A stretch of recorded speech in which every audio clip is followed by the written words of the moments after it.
So, since Chicago, what have Cal Closets done to enhance the brand experience? Well, and actually, let me kind of explain what's happened since then, and I think what I'm going to give you is fodder for most of these questions. So we came out of the brand summit the summit meeting last year with a list of to-dos that were brainstormed out of our tables, and we were having a difficult time kind of getting traction on it. And so, I don't know that any of them were fully implemented. I mean, there was some kind of half-heartedly, but there wasn't a lot of enthusiasm around it. And so, in the winter, and shared that with him. I said, Paul, it feels to me like we're forcing some change just for change's sake, and not really thinking comprehensively about the brand experience and what we ought to be doing. And so, we kind of pushed the pause button, we went back and we said, how can we engage the entire company, not just the corporate team, not just the managers, but all the way down to the field people and the franchises, in exploring what our brand experience ought to be. And that led us to something that became one of the general sessions of our convention this year. So in May, we held our convention. And two things happened at the convention respective to the brand experience initiatives. One was Paul led the main session. There were, I think, 400 people in the room, on what are the 7 stages. And then we broke them up by table. We assigned a couple of stages to each table. And he had them fast forward 5 years. And he said, respective to whatever stage your table's working on, awareness or meaning or closure, whatever the stage is, fast forward 5 years. What do we want people saying about our experience at that stage 5 years from now? Where do we want to be? And so, however many number of tables we had, there was, I don't know, 8 or 10 people to a table, it was 400 people, so a lot of people. We collected those flip charts, and that gave us the beginning of kind of a collective intelligence around what the stages need to look like in a future state, kind of a visioning exercise for our brand experience. The other thing that occurred, which is actually the thing that I think we're all most excited about, was how do we engage people in very specific areas of the brand experience and ways to improve it. And so Paul, it's actually his brainchild, but he came up with this idea of BEAT, B-E-A-T, and it stands for the Brand Experience Action Team, B-E-A-T. So I spoke about it at convention. It was my keynote speech at the convention. I introduced BEAT, and I took the mantle of Chief Experience Officer personally. In fact, I now have business cards that have Chief Experience Officer. That's great. And I said, Brand Experience Action Team. And Paul wrote up this wonderful paper, and he even found segues into, the word beat being the rhythm of life, the heartbeat, the beat of music, brand experience being the beat of our company. He was quite eloquent, and it was a wonderful, kind of an emotional picture he painted of why beat is at the heart of how we're going to define and evolve our brand experience. And so what does BEAT become? Well, BEAT is basically saying anybody in the company anywhere can submit ideas for ways to improve the brand experience in whatever stage. And they'll come in, these ideas, in fact, they've been flowing in since convention, and I'll tell you how we're doing it. And that we would evaluate them, and then we would launch various pilot projects to try various things. And so, for example, one of your questions here is, which stage? What step in the brand experience model is most challenging for your brand? Right. We all concluded, and Paul's prior research has also shown that we're really terrible on the last 2 stages, closure and meaning. We install a closet, and we show them how to use it, and then we say goodbye and fade into the distance. We're very poor at consistently closing the loop and creating meaning and engaging them for future business.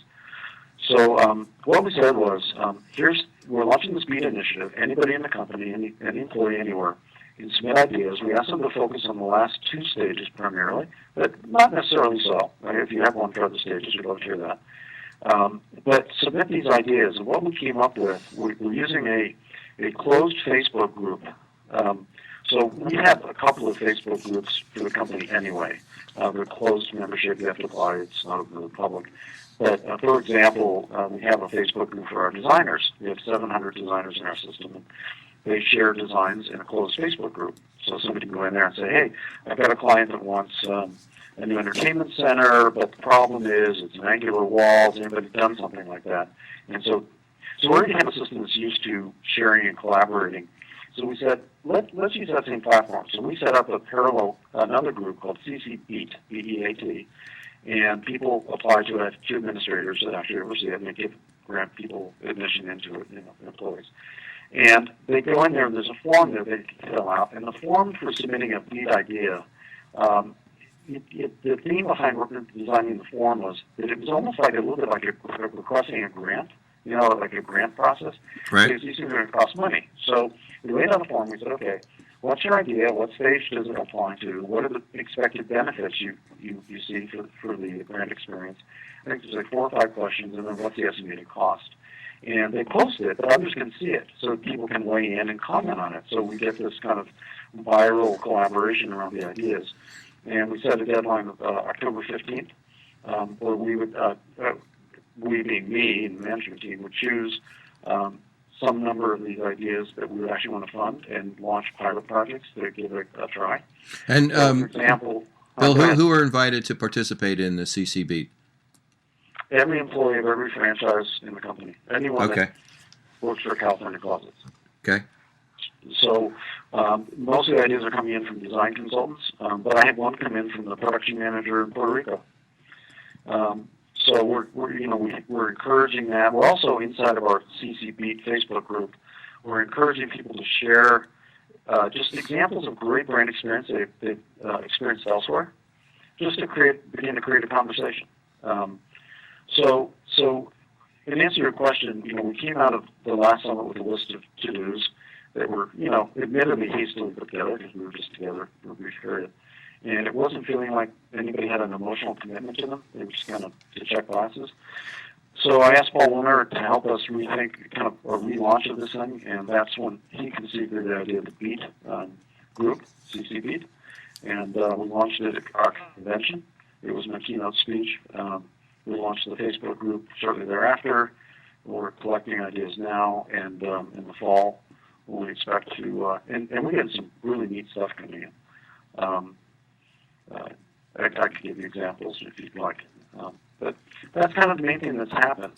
So for us, it was a reset, and Beat was really pretty cool. We handed out all kinds of little tchotchke at our convention. We had a laser light show to celebrate the launch of Beat. It was kind of a big deal for us. And, we're keeping the energy going. Great.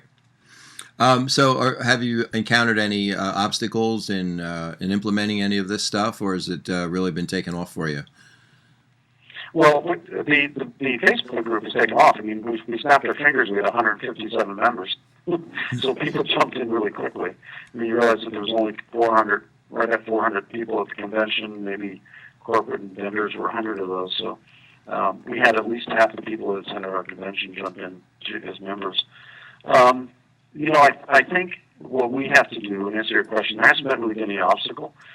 We wove it into the emotional thing for the company. The engaging them in the general session with the tables where they were each assigned a stage, got everybody thinking in a futuristic way about what our brand experience needs to look like. I think the next big milestone will be when we choose a few of these brand experience enhancing actions and support them, with money to get them, going and try them out. In parallel, there's one other thing that I should put on the table. So Beat is meant to create an ongoing enterprise for incremental improvement of the brand experience. The one thing that we haven't done as a post follow-up to the convention we're doing this fall is defining at least our first stage of the brand experience, all 7 stages. And actually, Paul and I have been working on that on the phone, and we'll have some sessions this fall with the employees. So by the end of this year, I hope to have 2 things in place. One is our current state of brand experience with some specific tight and loose areas, and then this Beat process for ongoing, continual improvement of the experience using input from our employees. Okay. You were talking about the final 2 steps of the model of closure and meaning. What are the I guess the things you're trying to improve on or overcome on those two areas? Where were the weaknesses? Well, the weaknesses, the closure is not even a well-defined task for us. All right, so to give you an example, our designers go into a home, and as part of the sales process, they create a vision of what the final custom product will be. They design it on a CAD tool. It's graphically represented. The customer sees it. They love it. They sign a contract. They buy it. We come back 2 or 3 weeks later, we install it. That almost implies the need for a closure, right? Did we install, in the end, what we sold in the beginning, and did we achieve the last step, the meaning? Did it solve the needs of the person or family, or whatever their original needs were in the beginning, the felt need stage? So for us, just installing the system and leaving is insufficient. We know that we need to do a better job of helping people understand how what we installed, in fact, connected all the way back to the beginning when they said, I have this problem. Mm-hmm. And our sales force, one of the challenges we have, for example, is our sales force, our designers are fully commissioned. And because of that, once they've sold a job, they're kind of on to the next one. And yet we want them to reconnect with the customer after they install, make sure that if they're happy, did it do what we expected it to do? Are there any issues? And they're not motivated to that in general. The early good ones do, but the masses don't, because they've been paid a commission and they're on to the next deal. And so we've been doing some root cause analysis on some of this, and Charlie and I have spent a fair amount of time even recently talking about the problems of a fully commissioned sales force when we want to have a certain type of brand experience, and whether we're working against ourselves with the way we compensate our people. Mm-hmm. So are you using NPS as follow-ups too? Oh, for sure. Yeah. For sure. I read every NPS every day. Okay. We use Listen 360 as our NPS collection platform. Right. We survey both the buyers and the non-buyers. And do you know Listen 360? Do you know that platform? Yes. Yeah, we've done some videos on that. Okay. So they have a platform you can log into, but I also get an email every night, and mine is all the input that comes in from everywhere, and I read them every day, and I will clip them and send them out. If I see a really great one, I'll send it back and compliment the franchisee and the design consultant and installer. And if it's a bad one, I'll send it to one of our operations people and say, follow up on this. I want to hear what happened.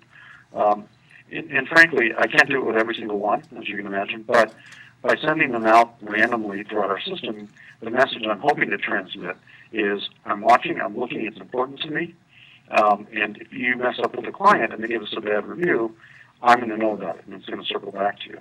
And so we've begun closing that loop in a positive way, I hope. But it's MPS and Listen 360 are daily on our tongues around here.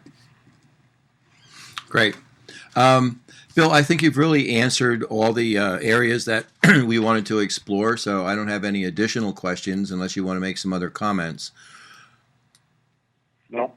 The last thing on the sheet that you probably saw is one of the things that we are trying to do from a creative point of view is to tie in some scenes from movies or television shows that will both enhance the points that are being made in the brand experience model and also add some entertainment value to the summit.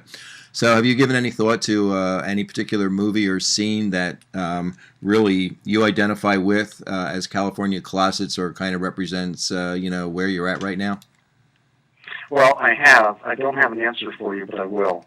I'm not a good film TV guy, so I'm going to need to get input from others. I've asked a few people, given what I'd like to, the messaging I would like to have emblematic of the scene, but I don't have one for you. But I'll let you know by the weekend if I'm going to get you one. Yeah, that's fine. You can drop us an email or give us a phone call. Yeah, it's a neat idea. I just don't have anything on top of my head. I just don't see many movies, and I don't watch a lot of TV. That's Okay. no problem. Well, I'll tell you what, the responses that we've gotten so far have been all over the map in terms of types of movies and interesting ideas, so it'll be fun. Yeah, I'll get you something about the weekend, no doubt. Okay, that's awesome. Bill, we appreciate your time. Thank you so much. Yeah, you're welcome. No, thanks for putting this together. I look forward to seeing everybody up there in October. Okay, see you Sounds then. good. Take care. Bye-bye. Bye.